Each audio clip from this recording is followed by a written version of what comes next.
I, 27F, need help processing something that happened during our recent vacation, but first, let me give some background. I met Harold, 30M, 3 years ago through mutual friends at a housewarming party. He was charming, funny, and seemed really genuine, exactly what I was looking for after being single for 2 years following a bad breakup. Our relationship started off amazing. Harold was attentive without being clingy, supportive of my career, I work in marketing, and got along great with my friends and family. Within 6 months, we were practically living together, and by our 1-year anniversary, we officially moved in. We even adopted a dog together, a golden retriever named Max. Harold works in IT and makes good money. We love traveling together and try to take at least 2 big trips every year, plus weekend getaways whenever we can. We've never had any major issues except when alcohol gets involved at social events or on vacation. I didn't see it as a pattern at first, but looking back, there were warning signs I ignored. The first incident happened about a year into our relationship. We were at his company's Christmas party, and Harold got pretty drunk. One of his co-workers was telling me about a project they were working on, and Harold suddenly appeared, put his arm around me really tight, and started making weird comments about how the guy was trying to show off for me. It was embarrassing, but I brushed it off as a one-time thing. Then last summer, we were at a music festival in Nashville. We'd been drinking at the hotel bar when this cool couple started chatting with us. They were locals and super friendly, telling us about the best places to visit.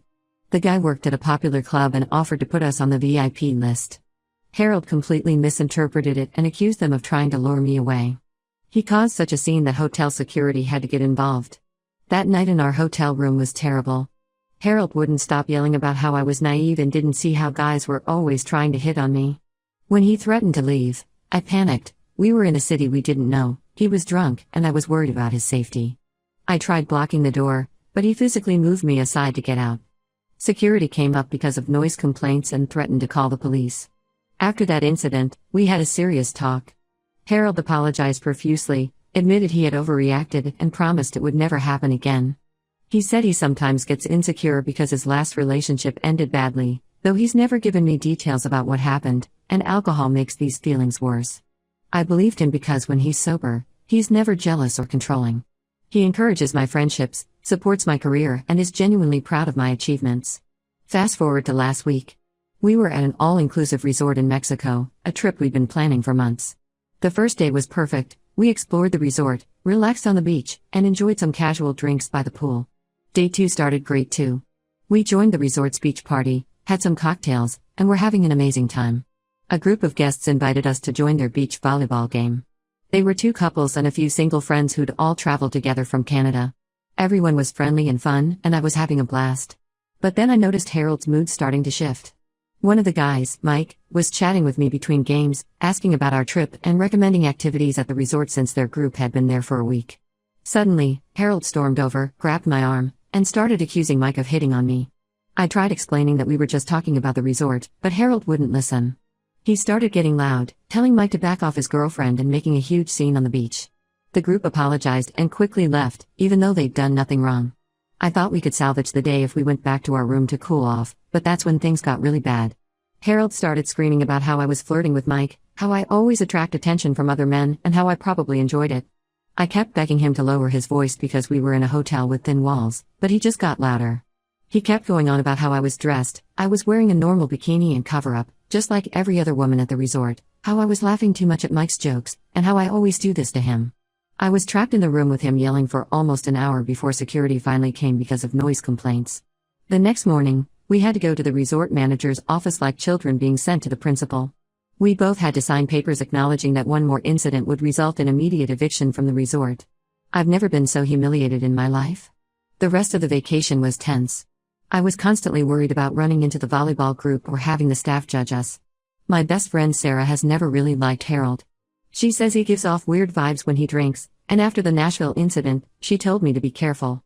But my sister Amy thinks I'm making too big a deal out of this because Harold is otherwise a great boyfriend who treats me well and has a good job. She says all couples have their issues and at least he's only like this when he's drunk. We've built a life together over the past 3 years. We have Max, we're talking about buying a house next year, and our families get along great. His mom treats me like a daughter, always including me in family events and asking when we're going to give her grandchildren. When Harold is sober, he's the man I want to spend my life with. But now I'm staying at Sarah's place, trying to figure out what to do. Harold keeps texting me saying he'll never drink again, that he'll get help, that he'll do anything to fix this. He sent flowers to my office, and even had his mom call me to plead his case. I don't want to throw away a 3-year relationship over something that only happens when alcohol is involved, but I also don't want to spend my life worrying every time we're at a social event. I love traveling and going out with friends. I don't want to live in fear of the next incident or feel like I have to monitor his drinking. Am I overreacting? Should I give him another chance since he's only like this when he drinks? Or is this a bigger red flag than I'm willing to admit? Update 1: I wanted to give everyone an update on my situation. After staying at Sarah's place for 5 days, I decided to go back home. Harold seemed genuinely remorseful, and I wanted to believe things could change. He had already poured out all the alcohol in our apartment and even deleted his favorite drinking app where he and his friends planned their weekend bar crawls. The first few days back were okay. Harold was being super attentive, cooking dinner, taking Max for extra walks, and really trying to show he was serious about changing. He even suggested we start looking at houses again since that was our plan before the Mexico incident. I was still cautious but thought maybe we could work through this. Then yesterday happened, and everything changed. I was going through our vacation photos because there was an issue with some spa charges on our resort bill that I wanted to dispute. I connected my phone to our shared laptop to upload the photos, and that's when I noticed a folder I hadn't seen before. The folder was labeled Evidence and was hidden in a subfolder of Harold's work documents. I know I shouldn't have opened it, but something about that label made my stomach turn. What I found inside made me physically sick.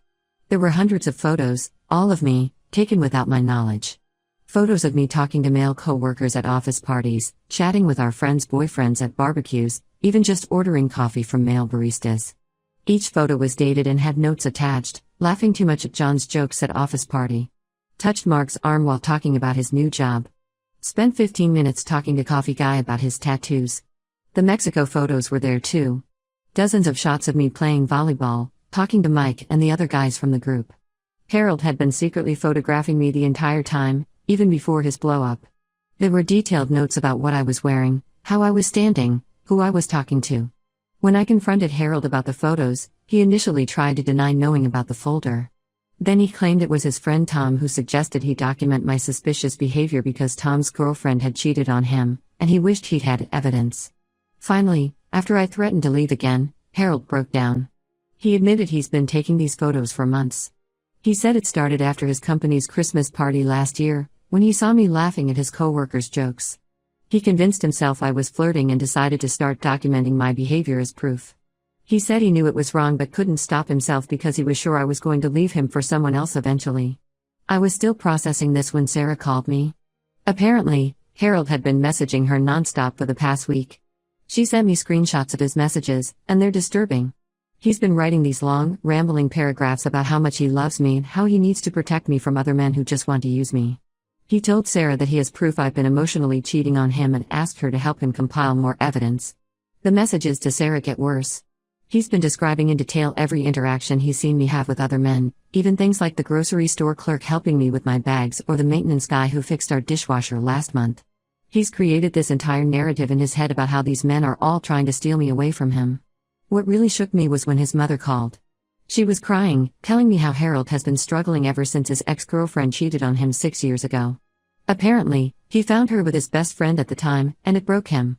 His mom thinks this justifies his behavior, that he's just trying to protect himself from being hurt again. But here's the thing, in 3 years together, Harold never once mentioned being cheated on. He always just said his last relationship ended badly. I'm starting to wonder what else he's been hiding or twisting to suit his narrative. I packed some clothes and went to my sister Amy's place.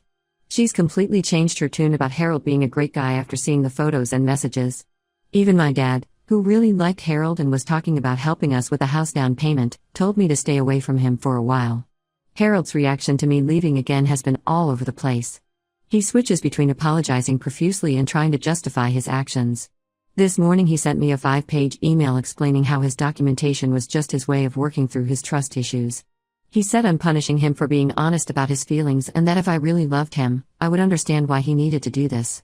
I blocked him on my phone, but he keeps creating new email addresses to contact me. He's even started reaching out to my friends on social media, telling them his side of the story and asking them to talk to me. A few of our mutual friends have stopped speaking to me because they believe I'm overreacting and should give him another chance. Right now, I'm scared and confused. The man I thought I knew, the one I lived with and planned a future with, feels like a complete stranger. I keep thinking about all those photos, all those notes, all that time he spent watching and documenting my every move. How did I not notice? How many of our happy moments were real, and how many were just him waiting to catch me doing something he could add to his evidence folder? I don't know what to do next. Part of me wants to confront him about everything, to understand why he did this, but another part of me is afraid to be anywhere near him right now. Amy thinks I should file a police report about the photos, but I'm not sure if what he did was technically illegal since most of them were taken in public places. Has anyone else dealt with something like this? How do you move forward when you discover the person you trusted most has been secretly documenting your every move? Update 2. A lot has happened since my last update, and I discovered things that made me realize this situation is much worse than I thought. Harold's best friend Tom reached out to me last week through Sarah because he was worried about Harold's behavior and felt guilty about keeping quiet all this time. Tom and I met at a coffee shop far from my usual places because I was worried Harold might show up if he saw me somewhere familiar. What Tom told me completely changed everything I thought I knew about Harold. The story about Harold's ex-girlfriend cheating on him was a complete lie. According to Tom, Harold has been telling that story to every girlfriend he's had for the past 6 years, using it to justify his controlling behavior. In reality, his ex left him because he became obsessively jealous and would follow her around, just like he did with me. Tom showed me old messages between him and Harold's ex from back then. She had reached out to Tom for help because Harold was showing up at her workplace, claiming she was flirting with coworkers. He would take photos of her talking to male colleagues and create huge scenes at her office events. It was exactly the same pattern. What's worse is that Tom revealed Harold has done this with every girlfriend he's had since then. He starts off being the perfect boyfriend, then slowly becomes more controlling, especially when drinking. The alcohol isn't really the root problem, it's just his excuse for behaving this way. He uses drinking as a cover to act on his controlling impulses and then blames everything on the alcohol so people will forgive him.